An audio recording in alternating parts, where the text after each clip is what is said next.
Pai Delma, Grupo de Estudos Clássicos da Faculdade de Educação da Universidade de São Paulo. Boa noite a todos.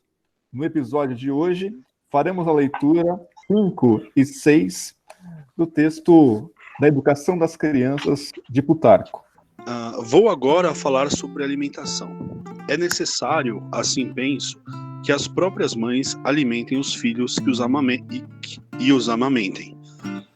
É que elas alimentá-los-ão com mais ternura e diligência, porque amam os filhos no seu íntimo, como se costuma dizer, desde as unhas. As mulheres que cuidam das crianças e as amas de leite têm uma indulgência enganosa e fraudulenta, uma vez que amam por causa do salário. Na verdade, a natureza mostra que é necessário que as próprias mães amamentem e alimentem as crianças que deram à luz. É por causa disto que dota de uma alimentação à base de leite todos os animais que dão à luz. É sábia a providência.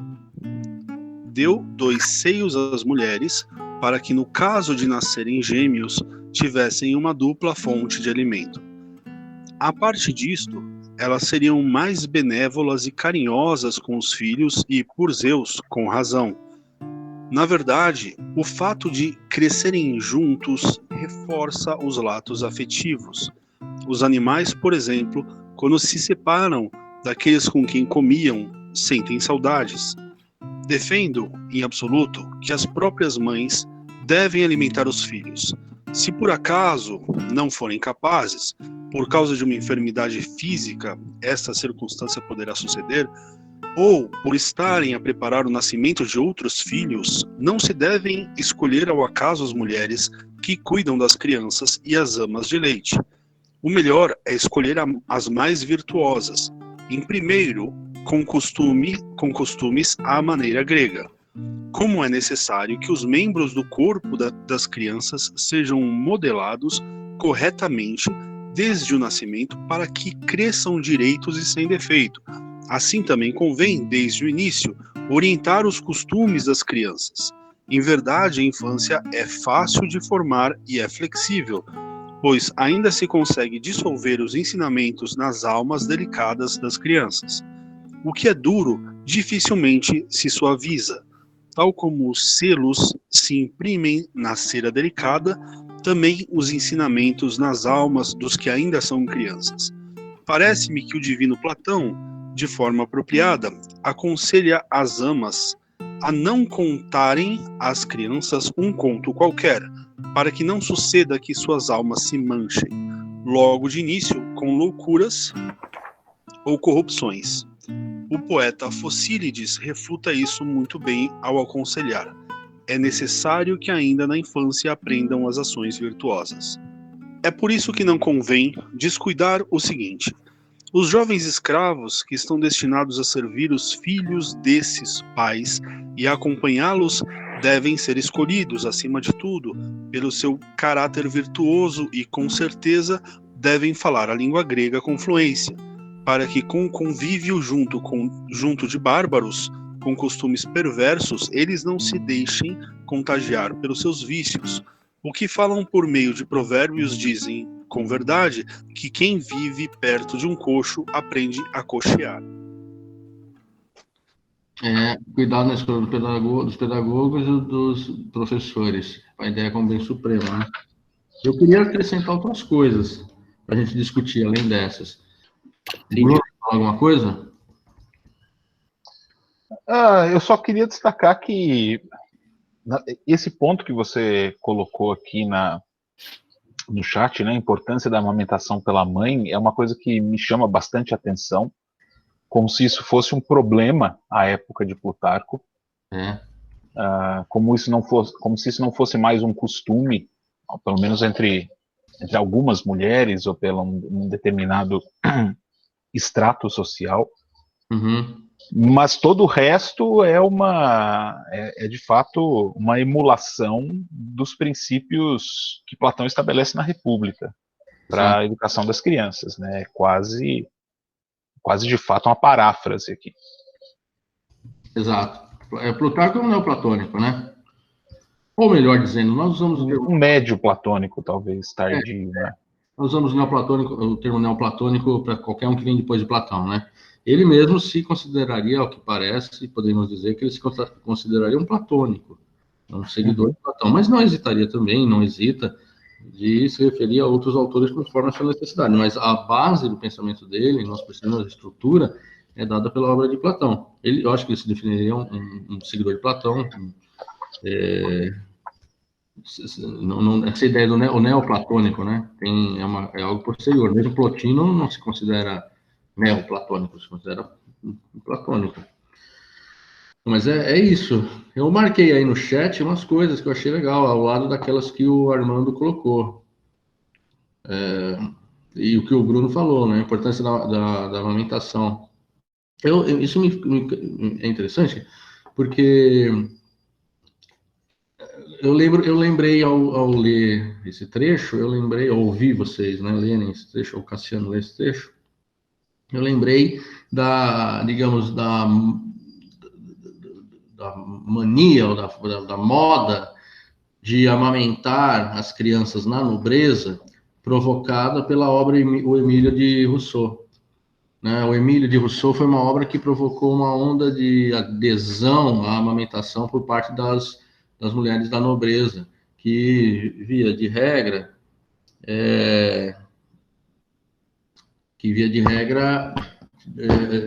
passavam essa função, essa tarefa para as amas de leite. Então é interessante notar que na época do Plutarco já havia, e ele está falando com quem? Com aqueles que têm filhos que merecem educação. Então são cidadãos, são as pessoas com condições de vida mais favoráveis do que os escravos, daqueles que vêm logo abaixo e que vão ser chamados de pedagogos, né?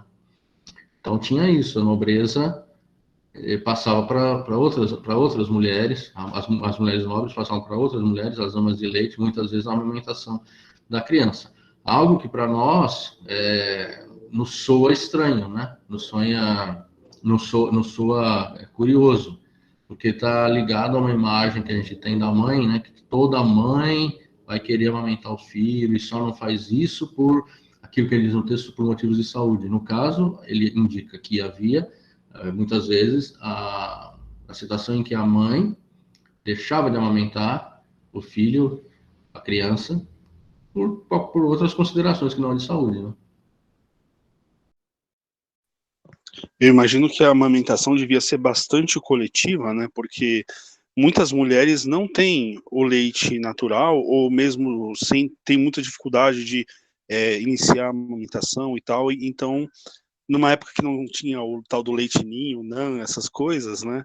Provavelmente essa prática devia ser alguma coisa meio compartilhada entre várias mulheres que tivessem grávidas no mesmo período e tal.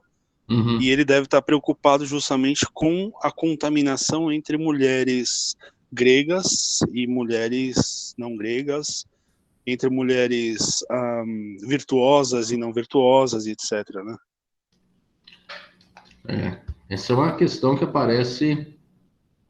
Eu acho, quando você fala da contaminação, Cassiano, eu penso que você está se referindo, antes de tudo, a contaminação, digamos, das almas, a contaminação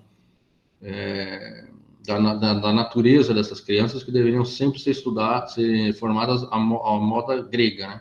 Há uma oposição aqui muito forte entre o que é grego e o que não é grego, entre o que é grego e o que é bárbaro.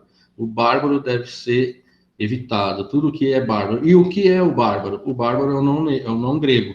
Ele é definido pela negação. Ele não tem, mesmo as suas qualidades, aquilo que ele não é uma qualidade que precisa ser elencada. A diferença em relação aos gregos já aparece como um elemento negativo, o que não é grego. E é um perigo muito grande da educação desandar da criança se ela aprender, ou se ela passar a se comportar como um não grego, coxear ao lado do coxo, de tanto viver do lado de um coxo.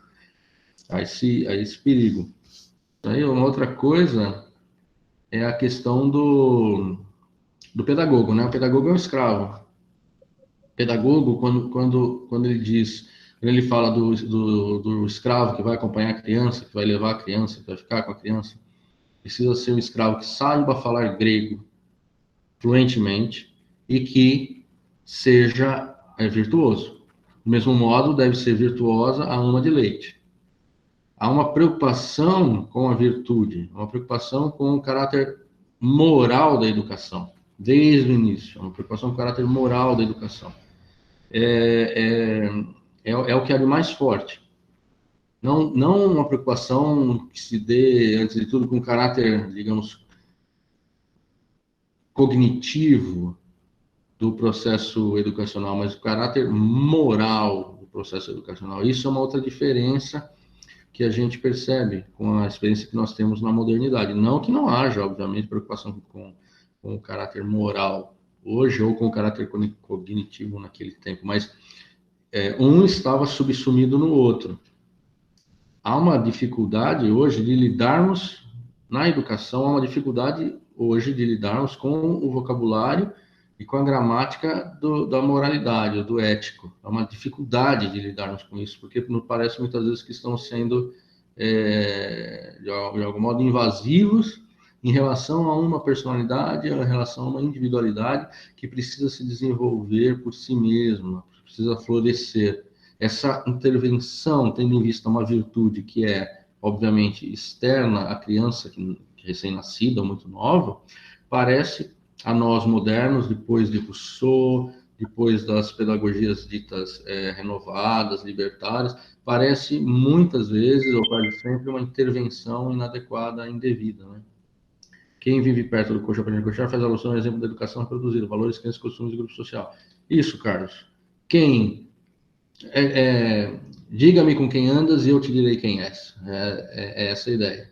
Mas o que eu penso que é importante a gente notar para nós, a educação entre os antigos, ela tem uma preocupação moral e ética. Ela tem uma preocupação que está relacionada à adequação, ao encaixe, à pertença desta que chegou, né, da criança, na comunidade da qual ela faz parte.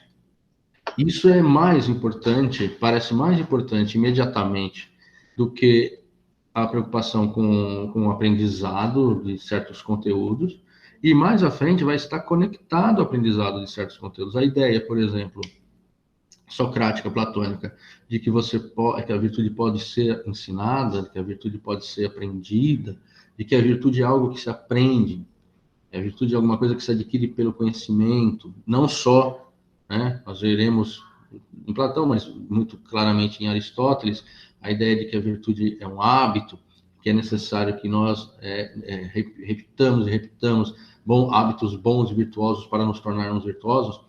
Essa ideia é a grande ideia da educação antiga. Por quê? Porque ética e política estavam conectadas, né? A educação ética é a educação para a política. E a educação para a política é uma educação ética. Na modernidade, isso se separou, isso se dividiu. Você não imagina mais que é preciso ser uma pessoa ética para ser um político eficaz. A ciência política é diferente do conhecimento ético. A ciência política, o modo de como se faz a política, como se rege uma cidade, é diferente da maneira como como nós nos devemos nos constituir individualmente como pessoas éticas. Então, eu posso pensar em pessoas muito eficientes do ponto de vista da política ou da gestão da vida política na cidade, mas que eticamente não são digamos, recomendáveis. E para os antigos, não. Para os antigos, a gente vê aqui desde o início. A grande preocupação é a formação da moralidade. E hoje, vocês já devem ter ouvido falar, né, daquela... Eu não sei direito o nome do método, mas o método de ensinar para crianças muito pequenas, ensinar as letras para crianças muito pequenas, em que se colocam... A ideia era que se apresentasse a elas, ainda no berço, figuras representando as letras. Eu não sei se as professoras que lidam com as crianças pequenas já devem ter ouvido desse método. Eu ouvi e vi alguma coisa nesse sentido.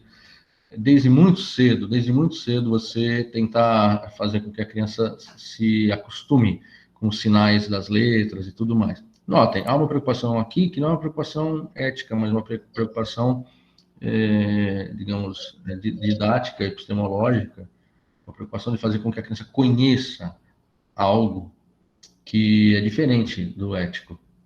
É outra coisa. A preocupação é de instrução. A gente quer instruir os jovens, as crianças, na maioria das vezes, ainda que nós falemos de... Daniel já ouviu falar, né? Eu preciso dar uma pesquisada nisso. Muito polêmico o método, muito polêmico. Eu, como professora, assim, acho completamente absurdo. Mas é claro que é uma coisa que divide opiniões, né? Eu acho que não faz sentido nenhum. Mas isso dá pra gente ficar dias aqui discutindo isso, né? Tem vários pontos de vista aí com relação a esse tipo de metodologia, né? A nossa cultura, né? Nossa maneira de ver as coisas. Eu estou vendo aqui, olhando, falando com vocês e vendo aqui na internet, os métodos para ensinar o bebê a ler. Como ensinar seu bebê a ler. Tem um livro, Como Ensinar Seu Bebê a Ler. Bem, ensinar o bebê a ler é possível, aí uma reportagem. Então, há essa ideia. Ensinar um bebê a ler. Para um antigo, essa ideia polêmica, como a Daniela apontou, seria absolutamente... Não faz sentido, porque não tanto pela impossibilidade, mas pela inutilidade disso. Porque quem deve aprender a ler... para quê? Exato, para que isso? Quem deve aprender a ler, na verdade, são aqueles que já estão no momento de participar da vida política. Notem, aqueles que já são seres éticos. Eles devem aprender a ler no momento que for necessário, no momento que for necessário a necessária leitura para a atuação na vida política, né? O Bruno colocou a República 378 e seguintes aqui, né, que é a referência em que a Platão e também a referência que Platão faz a Focílides. Na verdade, Marcos, 378 e quando ele na verdade reforça dos costumes que são representados nas histórias. Toda essa passagem, até na verdade um pouquinho antes, você encontra os elementos nos quais Platão fala de plasmar os modelos, os tipoi, os tipos da infância. Eu achei interessante porque essa tradução aqui, que a gente está lendo, do professor Joaquim, não é isso? Ele traduz: é necessário que ainda na infância aprendam as ações virtuosas. Cala didasquem erga. Uhum.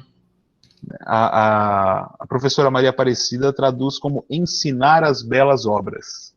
Eu acho que me parece que as duas coisas cabem, porque o uso de obras, bastante a tradução portuguesa, pelo menos uma das, né, da professora Maria Helena da Rocha Pereira, que usa bastante o termo obra para traduzir erga. Então, a ideia de que o erga é um modelo, um modelo fora.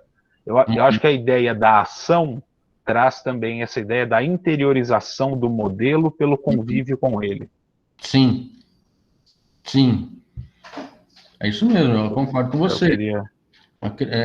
Isso é importante, é um modelo que está do lado de fora. E tudo bem, não é? Não só tudo bem, como esse modelo que está do lado de fora, que é o modelo da cultura que se apresenta para um jovem, uma criança grega, no caso do Plutarco, livre, e que vai se tornar um cidadão. Esse modelo de fora é um modelo tomado como um bom modelo. É um bom modelo. O que é grego é tomado como um bom modelo, ele está fora.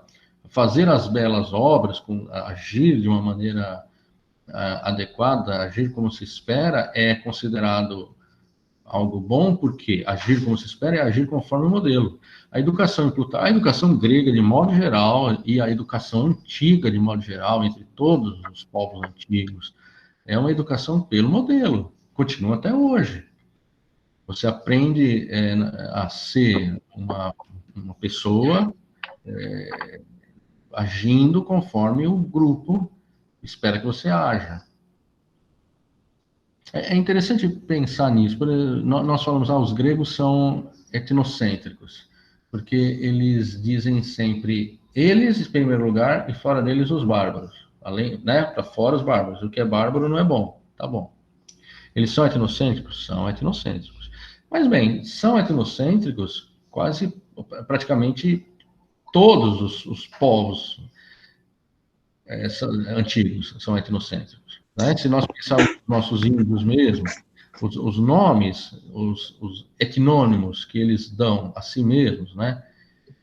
Quase sempre indicam isso. Yanomami quer dizer algo, eu não sou aqui especialista em nada disso, mas Yanomami quer dizer algo como as pessoas mesmas, as pessoas de verdade. E assim por diante.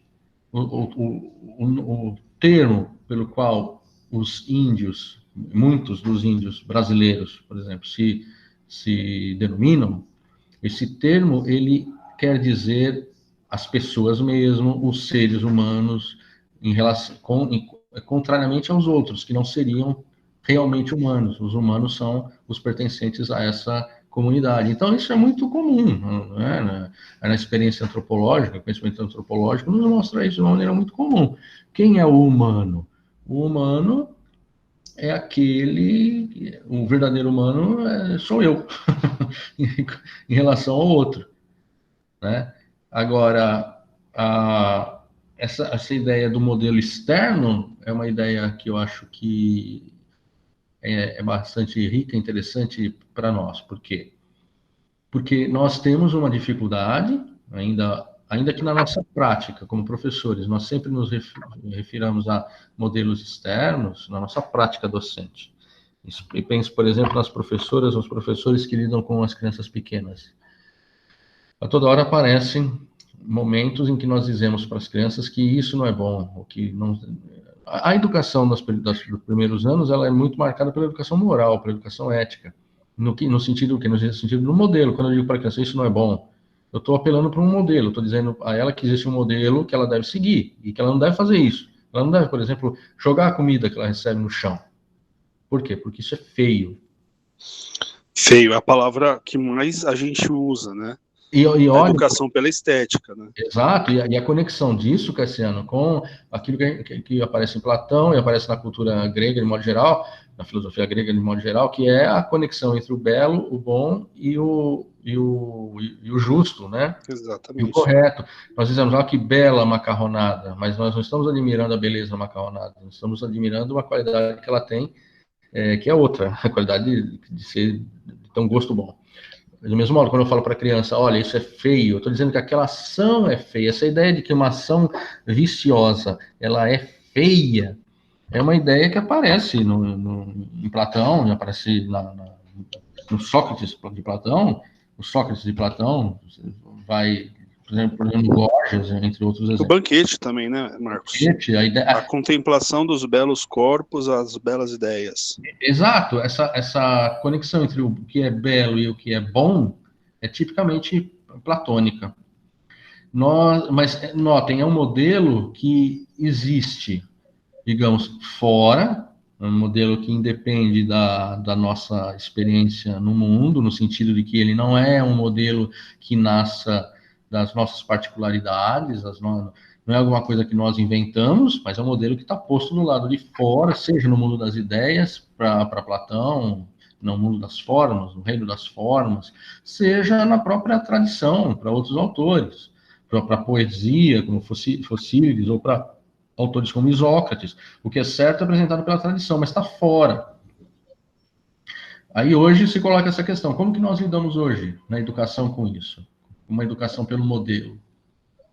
Quando a criança é pequena, isso não só pode, como funciona. Nós usamos isso para lidar com as crianças pequenas. Uma educação que é uma educação modelar, pelo modelo.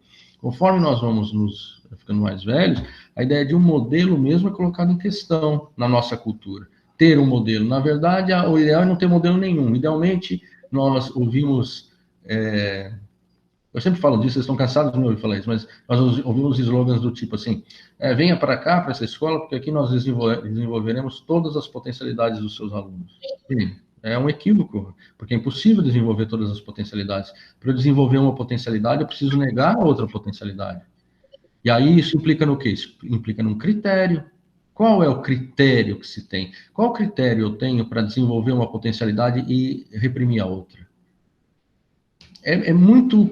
Nós lidamos mal, a modernidade lida muito mal com a ideia, e aí eu me refiro muito a Hannah Arendt, um texto que todo mundo leu, que é a Crise na Educação, que a modernidade, ela lida mal com a tradição. Só que se nós não temos mais um modelo que é transcendente, se nós não temos mais um modelo que vem de Deus, ou então que é derivado de alguma metafísica transcendente que nos dá a verdade e rumo ético, se o nosso modelo é pura e simplesmente, tal como o modelo dos sofistas, um modelo que o mesmo modelo da vida política ativa de Aristóteles, um modelo que nasce dos costumes e nasce da vida empírica das pessoas, da vida comum, para usar o título do livro do professor Porchat, a vida comum dos homens, se é o que nós temos, como lidamos com as imposições da tradição? Como podemos afirmar os nossos valores?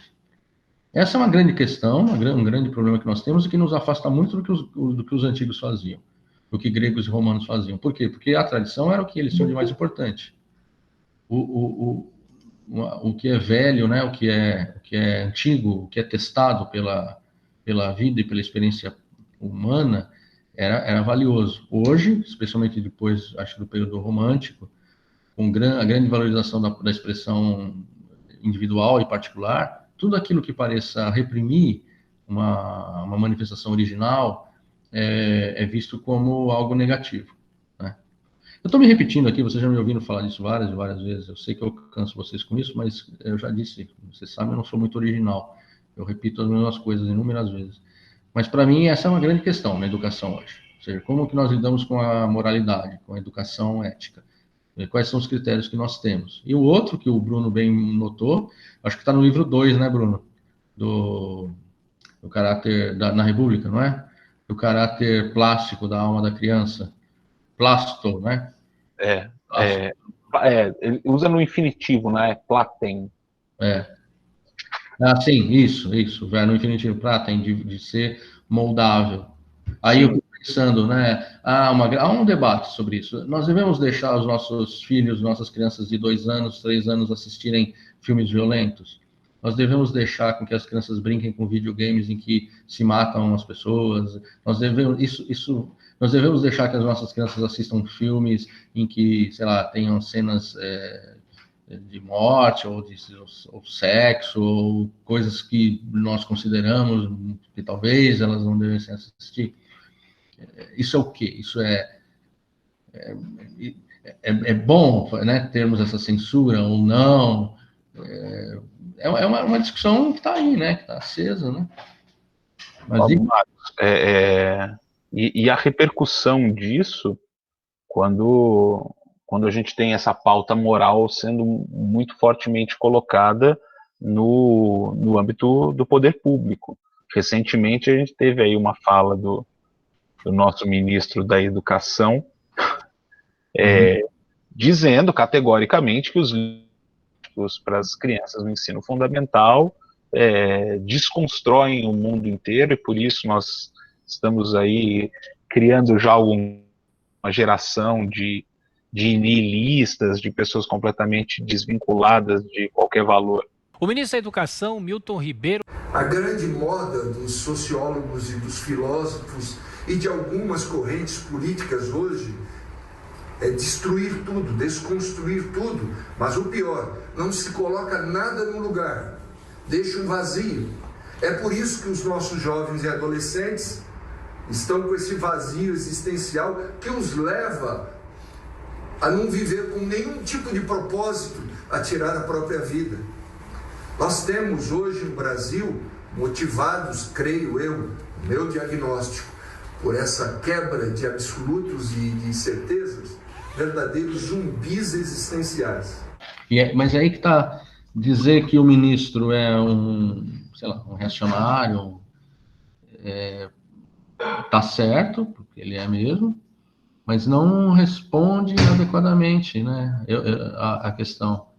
É isso, a tomada do poder por um pessoal como o pessoal que está aí, né, na presidência, ele é sintomático. Ele não tomou poder na base da força, ele foi eleito com uma pauta moral, foi eleito com uma pauta moralizante.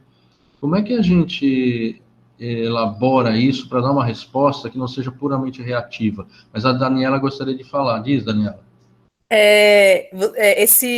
Essa questão que você mencionou de como selecionar, né, o que você apresenta para uma criança, essa questão da moralidade, é uma coisa que parece que desde sempre, né, esteve em pauta, né, e eu lembrei um pouco, há um tempo atrás eu li aquele livro do Philippe Arrier, História Social da Criança e da Família, que é bem... Tem vários problemas, mas é muito interessante a análise que ele faz, que ele traça desde a Idade Média até desde a Alta Idade Média até a contemporaneidade, a construção do que é ser criança, né? A construção do conceito de infância, não é uma coisa que sempre existiu, era uma coisa na antiguidade, aí na Idade Média mudou, a modernidade resgatou alguns valores da antiguidade, trouxe novos elementos, aí na contemporaneidade isso muda, né? E tem muito essa questão de você entender, de como você entende a criança, de você, desde, por exemplo, na Idade Média, não existia, estou falando um certo período da Idade Média, que a Idade Média é muito longa, né? Mas, enfim, a Alta Idade Média, digamos, as crianças tinham contato com coisas, com temáticas sexuais, tinham contato com jogos de azar, tinham contato com... Não existia filtro. Não existia nenhum filtro. Ele coloca vários relatos nesse sentido, né? Ele traz uma vasta documentação nesse sentido para mostrar que a criança não era nem um ser humano, era algo ali que ainda não vingou, e se vingar a gente vê o que faz, mas por enquanto alimenta e dá para alguém cuidar, e aí quando faz, sei lá, 7, 8 anos, você fala, não, agora está começando já pode trabalhar, já pode começar a aprender algumas coisas, mas essa questão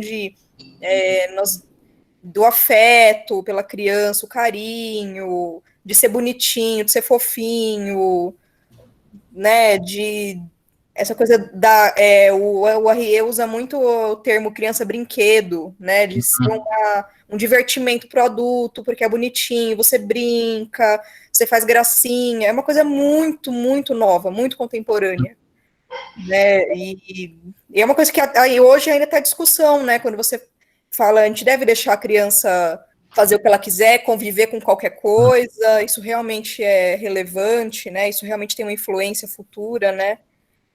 É muito interessante, eu lembrei disso. Essa, digamos, invenção da infância, né? Exato. Tem um livro do oh, meu Deus, O Fim da Infância. Postman. Neil Postman, obrigado. O desaparecimento da infância. Perdão, não é o fim da infância, Cassiano, o desaparecimento da infância. Em que ele coloca isso mesmo, né? A infância, ela surge com o surgimento do letramento, né? O letramento marca. Então, você percebe, por exemplo, no texto do Plutarco, que há uma infância porque há uma ideia de letramento esperando pela criança. Há um processo que vai levar a criança ao letramento. Esse letramento vai prepará-la para a vida na cidade, que passa pelas práticas da escrita. É preciso um período. O letramento é uma técnica. A alfabetização é um processo de dotar a criança de uma técnica. Isso demora a ponto de deixarmos, né, de deixar a gente com esse calo no dedo aqui, do qual já falei várias vezes. Nós, ao escrever, criamos um calo no dedo, que é a marca do processo de alfabetização. Esse período em que esse ser humano jovem aprende a ler e escrever, aprende a usar essa técnica, é um período chamado de infância. Você vai ter isso na antiguidade, mas não vai ter isso necessariamente na Alta Idade Média, como você bem notou. Por quê? Porque o letramento é algo que não existe, no caso, não é necessário. Só poucas pessoas se ocupam de aprender a ler e escrever, porque a necessidade de se ler e escrever no mundo medieval, estou falando da Europa, obviamente, que foi posto de ponta cabeça nesse aspecto, por conta de invasões de bárbaros analfabetos, ágrafos e tal, é uma outra cultura. Não é necessário você aprender a ler e escrever, porque tem quem saiba, tem os padres, bem ou mal eles sabem. Então, não há mais a necessidade dessa marca, né, dessa divisão. Então, de fato, o Estatuto da Criança é outro. Mas quando há essa necessidade de preparar a criança, necessidade de fase de preparar a criança para a inserção numa sociedade que usa certos códigos e certas regras, em que há necessidade de se despender um determinado tempo na preparação dessas crianças, você vê surgir essa ideia de infância, por exemplo, já na Baixa Idade Média e no Renascimento, em que as cidades começam a se desenvolver, a vida cívica começa a se desenvolver, é preciso algum tipo de preparação, é preciso algum tipo de processo de aquisição de conhecimentos que são específicos. Mas o Cassiano ia falar, diga, Cassiano. Marcos, a título de ilustração, eu estava lendo ontem mesmo as Confissões do Santo Agostinho, né? E ele conta no final do 6º livro que depois que ele resolve se converter ao cristianismo e tomar uma vida virtuosa conforme a mãe dele queria, né? Ele decide que iria se casar, né? Ele decide que vai se casar com uma jovem cristã. Só que ele teria que aguardar 2 anos para que a jovem completasse 12 anos, que era a idade com a qual ela poderia se casar. 12 anos? Então o Santo Agostinho, ele havia negociado o casamento dele, ele e a mãe dele, né, havia negociado o casamento dele com uma menina de 10 anos. Sim. E aí ele teve que, enquanto ele conta que esse foi o período que ele mais sofre, porque ele tem que mandar embora a concubina, que na verdade era esposa, né, estava 15 anos com ele, a mulher. Sim. Então, ela morava junto com ele, mas ela não era casada formalmente, né? Então, ele vivia em pecado. E para sair do pecado, ele teria que se casar com a mocinha de 12 anos, né? Então, você vê que 12 anos é uma idade que, na Roma antiga, você poderia ser considerado adulto, né? E acho que em civilizações, digamos assim, mais... menos letradas, digamos, mais primitivas mesmo, para dizer bom português, como diz um historiador do judaísmo, né, que diz que a mulher também, no mundo judaico, se casaria poderia se casar a partir de 12 anos, mas também tinha esse processo de ser prometida, né? Então, é o caso da famosa Nossa Senhora, da Virgem Maria, que era prometida a José, porque ela não tinha 12 anos ainda. Sim. Então, mas quando acontecesse provavelmente a primeira menstruação, era considerado adulto, né? Então a gente sabe que as meninas podem acontecer menstruação muito cedo. Então esse intervalo entre a infância, né, propriamente dita e a vida adulta, que nós conhecemos como adolescência ou coisa assim, ou pré-adolescência também, né? Isso simplesmente não existia no mundo antigo. Né? Isso mesmo, falou tudo. Você citou Santo Agostinho, tem um livro só para também a título de referência, tem um livro muito interessante do Thorstein Gardner, que escreveu O Mundo de Sofia. É um livro chamado Vita Brevis, a carta de, eu não lembro o nome, Flávia Emília, alguma coisa assim, a Santo Agostinho. É uma ficção, porque nós não sabemos o nome dessa moça, dessa concubina, que Agostinho precisa, ele escolhe se separar dela para poder se casar com uma moça que também estivesse no mesmo nível social. Também tem essa questão, a concubina, ele não podia casar com ela porque estava em níveis sociais, eles estavam em níveis sociais diferentes, né, em estratos sociais diferentes. E o Thorstein Gardner, ele faz uma ficção dizendo que encontrou aquele manuscrito e é a carta que ela, a concubina de Agostinho, escreve para Agostinho, fazendo a crítica dele, de por que ele fez isso. Porque ele disse nas Confissões que sofre muito, mas ele acaba abandonando, né? a concubina. Então, eu recomendo esse nome, Vita Brevis, é o nome do livro, Vita Brevis, do Jostein Gardner. O Bruno fala aqui da alfabetização do desenvolvimento do elemento racional da alma, exato. Só depois de dominar o logos, que a alma se torna capaz de fazer distinções, né? Kriten, de onde vem a palavra em português critério, fazer distinções, fazer juízos, né? E que marca o final da infância. Note, tem a ver com a ideia de uma fase que é vencida, ela é vencida com a conquista de um saber. É conquista de não só de não é um conhecimento apenas, mas é uma prática. Quando ele diz aqui dominar o logos, não é estar com a cabeça cheia de erudição. Aí o Bruno me corrija se discordar de mim, mas a capacidade de operar o logos, de lidar com o logos. Então, essa ideia de fase, ela tem sentido quando aquilo que ela indica funciona na sociedade em que se refere. No caso do exemplo do Cassiano, a menina ela pode se tornar mãe quando menstruou pela primeira vez. Pronto, essa é uma marca. Tá claro que ela pode se tornar mãe. Então, em tese, por que ela deveria esperar mais para se casar e ter filhos? A Daniela diz, em vários lugares do Brasil acontece, em outros países também, exatamente. As nossas avós, com quantos anos elas se casaram? Talvez não com 12, mas se casar depois dos 20, em muitas situações, já era visto como um perigo de ficar encalhado, qualquer coisa do tipo. As mulheres se casaram. A minha nona se casou com 18. Já naquela época, sei lá, década de 30 e tal, não, década de 20, na verdade, década de 20. Talvez já estivesse demorando. Então, tem isso. É o que o Bruno fala, a posse do logos é que caracteriza a idade adulta, né? A adolescência e a idade adulta. E Alexandre se torna soberano da Macedônia aos 16 anos. Nós temos muitos reis que se tornam, príncipes que se tornam reis muito jovens, né? Mas na maioria das vezes eles são cercados por um entourage, por um grupo de ministros, ou que seja, vizires, né? Mas, de fato, tem essa questão da idade. E mesmo se a gente pensar, aqui as relações pederásticas na Grécia Antiga, hoje, seriam consideradas claramente relações de pedofilia. Então, aquele pessoal todo ia preso. Não, iria. Se eles fizessem hoje aquilo que acontecia naquele momento. Porque eram jovens com menos de 18 anos. A efebia. Período da efebia, como o Bruno diz. Que era o grande período da formação. Em que as escolhas feitas nesse período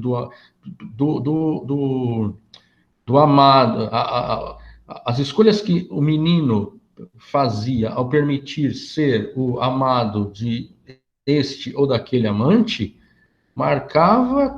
essas escolhas marcavam todo o resto da sua vida, enquanto cidadão, enquanto participante da vida política da sua cidade. E um jovem, lembrando, menino, cidadão, livre. Então nós não estamos falando das mulheres, dos escravos, nós estamos falando dos estrangeiros. Mas um menino que não tivesse, por exemplo, um amante, um Erastes, que fosse digno, que fosse bom, esse, de algum modo, perdia status na contagem ali de pontos, né? Perdia status na sua classificação como mais ou menos virtuoso, dotado de virtude, dotado de uma natureza favorável à vida virtuosa, né? Exatamente. O Erastes é um modelo. Então, Sócrates foi o Erastes de Alcibíades. Foi tão forte essa relação que Alcibíades, o Cassiano falou do banquete, deve lembrar, Alcibíades continua apaixonado por Sócrates mesmo na vida adulta. É um modelo. Então, se você escolhe, se o Erastes é aquele que ama o Herômenos é o amado, o Erastes é o amante, o Erastes é o mais velho, o Herômenos é o mais novo, é o menino. Se esse menino é amado por um Erastes inadequado, pronto, ele queimou as suas cartas. Esse é um período muito sério, né, no mundo grego, diferentemente do mundo romano, em que não vai haver essa figura, e quem apresenta o mundo para a criança é o pai. É o pai quem faz esse trabalho. O mundo romano tem muitas diferenças significativas em relação ao mundo grego. Aqui estamos falando de Plutarco. Então, esse ambiente grego, quando ele fala de costumes gregos, né, educar a grega, evitar que tais práticas que talvez para nós hoje fossem consideradas, talvez não, hoje seria crime. Exato, não vexame, que você não diz, não vexame é uma coisa assim muito constrangedora. Mas é isso, a pederastia grega hoje seria considerada claramente pedofilia. Então, o estatuto da infância, o que é a infância, a própria existência da infância. Infans é um termo latino que quer dizer aquele que não fala. Ou se fala, aquilo que ele fala não vale. Desculpem, meus cachorros. Aquilo que ele fala não vale. O que Platão pensava sobre pederastia? Aí que tá. A ideia que aparece no banquete dessa relação na boca de Sócrates. Então, assim, vamos pensar no que Platão, de algum modo, se manifeste pela fala de Sócrates. Vamos imaginar isso. É uma relação em que a pederastia existe, mas sem o componente sexual, ou então... Não, só para terminar, é isso. Então, há pederastia, mas sem o componente da luxúria, sem o componente da sexualidade. Porque, assim, a ideia de que você vai...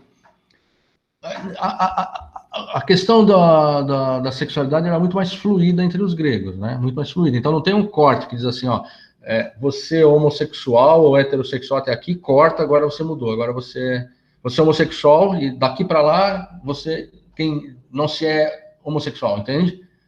Era muito mais fluido. Havia um grau, por exemplo, de interesse homoerótico, um grau de interesse heteroerótico, por assim dizer. Não havia essa ideia ou homossexual ou heterossexual. Em algum grau, todos eram homossexuais, todos eram heterossexuais, em algum grau. Em um grau muito reduzido ou em um grau muito ampliado. Por exemplo, o Carlos falou do banquete, no caso de Agatão, que era até, digamos, ridicularizado, ele era objeto de gozação na literatura por conta do seu caráter muito homossexual, digamos assim. Mas é um gradiente que se estende do mínimo ao máximo, mas não tem um corte.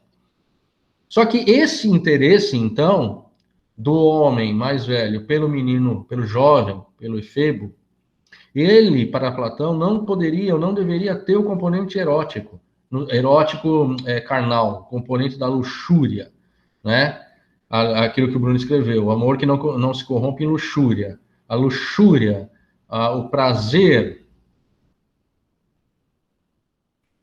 Exato, a híbris é mais condenado. Exatamente, Bruno. O que é condenado é o modo como acontece a relação. Então, se o homem, o Erastes, está com o menino e, de algum modo, está com o menino porque está com o menino e o deseja sexualmente, isso não é a maneira adequada, não é isso que se espera da pederastia. Porque o processo da pederástica era um processo por meio do qual, como já foi dito aqui pelo Bruno, esse homem mais velho se torna um modelo de virtude para o menino, para integrá-lo à comunidade a qual ele faz parte. No caso, a gente está falando de Platão, de Sócrates, de Atenas. Então, essa é a ideia.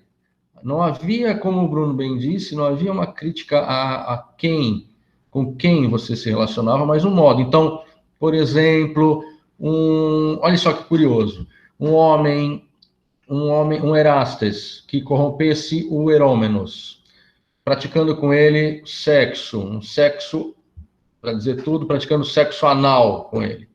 Ele teria corrompido esse menino de uma maneira muito séria, porque o menino se comportou na relação como uma mulher se comporta. Em que sentido? No sentido passivo. Ao se comportar como uma mulher, esse menino, uma vez denunciado, poderia perder os seus direitos civis. Por quê? Porque as mulheres não tinham direitos civis. Então, se ele se coloca na posição de mulher, a natureza dele é uma natureza tal que não deve receber os direitos civis, ou seja, participar da vida política. Então, quer dizer, uma coisa é o que se diz, né? Uma outra coisa é o que se faz. Mas era isso o que se dizia. Para Platão, a ideia é essa. A ideia é que essa relação que nós chamaríamos hoje de homoerótica e talvez de pedófila entre um homem mais velho e um menino não poderia se pautar pela sexualidade, pura e simplesmente, ou então concebida como puro desejo, pura, como o Bruno falou, uma expressão da híbris, da desmedida, do erro, porque não é para isso que existe a pederastia. A pederastia não existe para dar prazer ao Erastes. A pederastia existe para dotar o jovem que vem chegando de um modelo de virtude, prepará-lo para a vida na cidade. Era isso que devia acontecer. A ideia modelar, do tutor. O Eros entrava aí numa outra chave, mas é mais ou menos por aí. A beleza física com a beleza... o Bruno fala a beleza física com a beleza... Ou não, só, veja Sócrates, o exemplo de Sócrates. Sócrates é feio. E esse é um grande problema, digamos assim, para os gregos. Porque ele é um homem feio, mas carregado de virtude. O que soa muito estranho na literatura. Ele é muito feio, não um pouco feio, ele é muito feio. Ele é descrito de um modo muito feio. No entanto, é o mais belo dos homens, por conta do seu caráter virtuoso. Aí o Danilo, então, pederastia em seu dever ser não tem relação com a sexualidade, entendi. Pode haver essa relação, mas ela não é o objeto do processo. Estamos aqui pensando em termos ideais, certo? É muito difícil imaginarmos que não houvesse o desejo luxurioso do Erastes pelo Herômenos. Mas em termos ideais, o que Platão está querendo propor é isso. O que ele apresenta é isso. Uma relação pederástica que está baseada, antes de tudo, no prazer do Erastes, não é uma relação que deva acontecer, porque não é para isso que ela existe. Outra coisa também é a ideia disseminada entre os antigos, no caso, os antigos gregos, que quando, na relação com o Erastes, o Herômenos não sentia prazer. Ele não sentia prazer. Ele não deveria sentir prazer. Isso é algo recorrente. O Herômenos, ou o jovem, ou o menino, ele não deveria sentir prazer. Ele não deveria se sentir...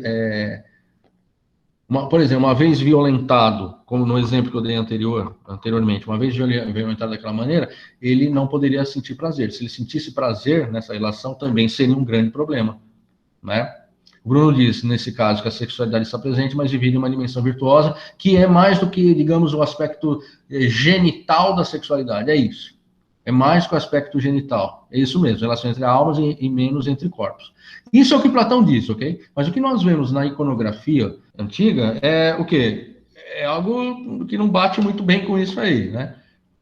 Exatamente, eles gostavam da sacanagem, os gregos, como o Bruno disse, exatamente. E ali meio que valia tudo, né? Valia homem, mulher, cabra, valia tudo, valia tudo. Porque não havia, o que faltava ao mundo antigo é esse corte, em alguns aspectos que nós temos, é o corte dos seres. Tem muita iconografia, muita. Dos presentes, por exemplo, que o Erastes dava para o Herômenos. Coitado da cara, fora isso que ótimo. Não havia esse corte entre aquilo. Os deuses, olha só, os deuses não se convertiam em animais.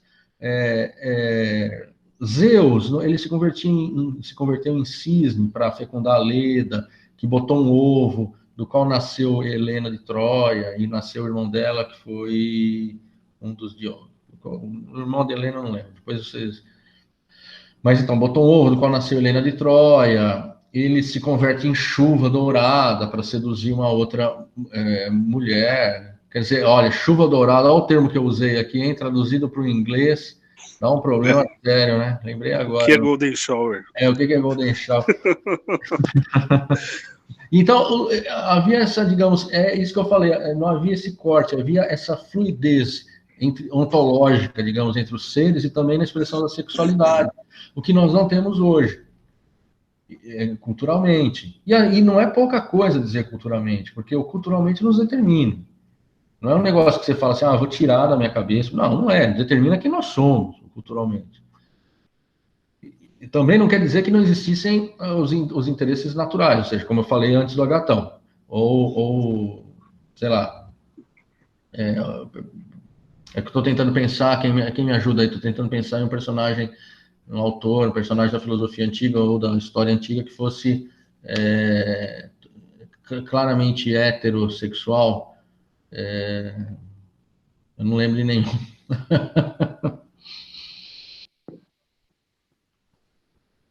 Olha lá, o Bruno fala, Pasífae se apaixona pelo touro enviado por Poseidon. Aí ela dá a luz a quem? Minotauro. Então você tem essas aberrações, né? Essas coisas. A sexualidade é mais espalhada. Agora, quanto ao texto, e aí eu acho que... Só uma dica, professor. Diga, Só uma dica sobre iconografia. Se puderem, tá no domínio público, analisarem as figuras negras da iconografia ática. Porque, e tem no Louvre também. Porque aí tá naquele museu do Google. Isso, porque vale muito a pena perceber como o que é pederastia pelas iconografias, e sobretudo pela visão das pinturas negras do período ático. Porque aí tem a mistura... Boa indicação. Tem uma mistura entre os homens e os animais, tem tudo uma mistura, uma miscelânea aí. Sim. Na Suméria tem a lenda lá do sujeito que andava entre os animais e tal, né? Que é uma espécie de Adão sumério. E depois vem a... Enkidu, né? Enkidu. Acho que é Enkidu. E aí, o Gilgamesh é Enkidu, mas Enkidu é o Enkidu, é um sujeito que estava lá no meio do mato, pegando os jacarés, sei lá, as capivaras. Jacaré é perigoso, né? Jacaré não dá, a capivara é mansinha. Não, nós temos essa divisão entre o humano e o não humano, entre o que é sagrado e o que não é sagrado. No mundo, como do mundo antigo, em que tudo era sagrado, tudo também, de algum modo, era humano, humanizado. Para quem tem interesse nessas questões, exatamente, olha, o Danilo, ele nos lembra, Enkidu é humanizado, a gente está falando da epopeia de Gilgamesh. Através da relação sexual. Enkidu é por meio de uma relação sexual com outro humano durante 7 dias. Então, é o sexo que faz com que Enkidu se torne ser humano. Né? Se tinha capivara na Suméria, não sei, mas crocodilo devia ter. Muitos devem ter morrido tentando, né? Não sei lá. Agora, e depois dessa experiência, ele nunca mais consegue se aproximar dos animais, né? É uma sacerdotisa, se eu não me engano. Os animais dessas que eram sacerdotisa e prostituta ao mesmo tempo, né? Se eu não me engano. Isso. Depois nunca mais, os animais fogem dele e ele se torna humano definitivamente. Ele perde essa condição, digamos, edênica aí, né? Exato. Você usou um termo importante, interessante. Enkidu, de algum modo, ele se aproxima da figura de Adão e Eva quando saem do paraíso. Eles, ao saírem, na verdade, ao comerem do fruto do conhecimento, né? Eles se tornam humanos. E é engraçado que a primeira coisa que eles percebem logo depois que comem do fruto da árvore do conhecimento é que estão nus. É a primeira coisa que eles percebem. E vão se vestir. O homem se veste, o homem se cobre. Os animais, não. As vergonhas, né? Segundo diz o texto. As vergonhas. Então, logo depois, comeram, então viram que estavam nus. E a tradição religiosa do cristianismo associa muito o pecado original. Hoje em dia, menos, eles estão tentando associar com outras coisas, mas durante a tradição iconográfica, principalmente, o pecado original é associado com sexo, né? Na verdade, é associado com sexo, mas eu penso, eu acho que mereceria um aprofundamento maior, mas eu penso que essa seria uma teologia folk, mais popular. Porque eu não sei, o sexo, ele não é o pecado, o sexo não é um pecado, não pode ser, porque a própria escritura vai dizer ao homem, a escritura judaica e, por consequência, a cristã, diz ao homem, crescei e multiplicai-vos, né? Aos homens, crescei e multiplicai-vos. Então, o sexo em si não pode ser pecado.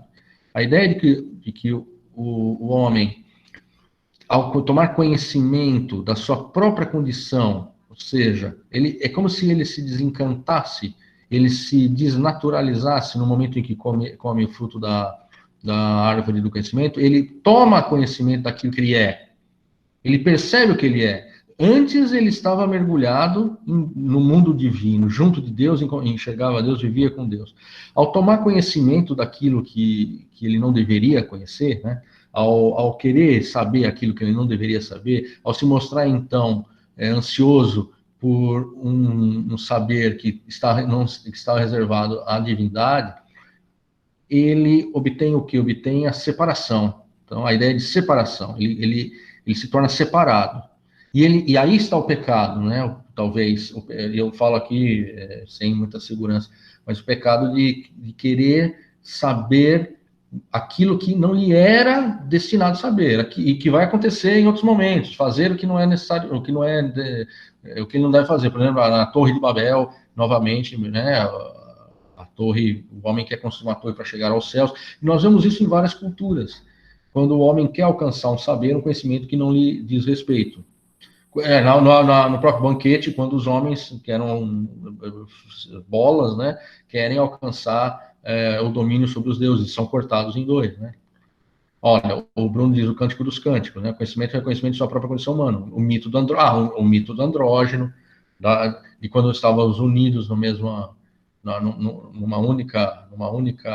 numa totalidade, ou seja, o fato de sermos hoje separados, divididos.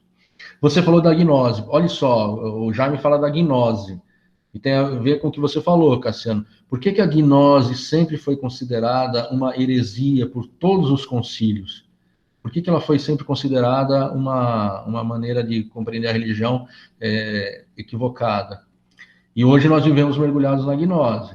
O nosso guru mora aí, o bruxo de onde? De Vermont, não é isso? É Vermont onde ele mora? Não sei. Virgínia, atualmente, né? Richmond. O bruxo da Virgínia é um gnóstico, claramente um gnóstico. O que é a gnose? A gnose é a crença de que existe um conhecimento que vai lhe dar salvação. Há um conhecimento, mas um saber que independe da graça de Deus, independe das boas obras, na verdade, eu consigo a salvação por mim. Essa é a ideia da gnose. Se eu fizer determinados procedimentos, eu alcanço a salvação. Eu sou capaz de me livrar desse mundo caído, desse mundo cheio de problemas, vale de lágrimas, por mim mesmo. Eu sou capaz de fazer isso. Então, os gnósticos viam a coisa do fruto proibido como uma ideia que faz parte do plano divino, inclusive, né? Você desejar o conhecimento, é esse desejo do conhecimento que arremessa o homem na materialidade, né? Isso. Eu acho que o Fílon de Alexandria, quando ele, pela leitura de Platão, ele deve ter começado essa aproximação quando ele pensa, por exemplo, que o homem criado, o primeiro Adão, ele usou o termo, inclusive, Adam Kadmon. Sim. Kadmon significa Adão original, né? O primeiro Adão. O primeiro Adão seria o Adão do mundo das ideias. Sim. Um Adão espiritual, né? Sim. Depois, esse Adão se torna a barro, se torna matéria, né? Então tem um platonismo muito forte aí. Sim. Eu acho que tudo isso está relacionado com platonismo, a gnose, conhecimento, essas coisas. Né? A ideia é de que nós estamos perdidos, ok? Nós estamos perdidos aqui. Nós estamos numa situação muito difícil, isso é um vale de lágrimas. Como eu saio daqui? A gnose vai dizer, é possível sair dessa situação a partir de um certo procedimento, de um certo saber. E eu sou capaz de garantir a mim mesmo a salvação. Se eu agir assim, serei salvo. E não há necessidade da intervenção divina. Alguns gnósticos vão considerar até que esse mundo que nós vivemos é a criação, é a invenção de um Deus mau, de um Deus ruim. Outros vão dizer que esse mundo no qual nós vivemos é a criação do último Deus, de uma série de 365 deuses. Cada um mais fraco que o outro. O nosso é o de número 365, porque tem um paralelo com o ano solar, né? Então, devemos nos livrar desse mundo por meio de um certo saber. E aí nós temos todos os rituais iniciáticos, os rituais de iniciação. É nessa onda aí, nesse balaio que entra, por exemplo, a crítica à maçonaria, aos Rosa Cruz, que não existem, na verdade, que é uma invenção literária, né? Mas essa ideia de que haveria um procedimento que me daria a salvação sem a dependência de Deus, seja sem a graça, seja sem as obras. Eu poderia escapar dessa por meio de um saber. Então, todos os concílios, todas as reuniões religiosas, né, desde a antiguidade, condenaram essa concepção, né? Lá, os níveis de acesso à mensagem divina, diz o Bruno, em relação ao filho de Alexandria, a compreensão pneumática, depende do logos, a adoção de modo de vida, não apenas da fé, exatamente, tem essa grande ênfase no conhecimento. O Carlos antes falou, a serpente diz que Eva conhecerá as coisas que Deus conhece, aí ela aceita o fruto. Essa ideia do saber. E é um grande problema, porque quando nós sabemos algo, nós nos libertamos da ignorância e nos jogamos onde? Nos jogamos no indeterminado, no indefinido. Assim, encerramos mais um episódio do nosso podcast do Pai Delma. Hoje, lemos os parágrafos 5 e 6 do texto do Plutarco. Continuaremos nossa leitura na próxima semana. Boa noite a todos, muito obrigado.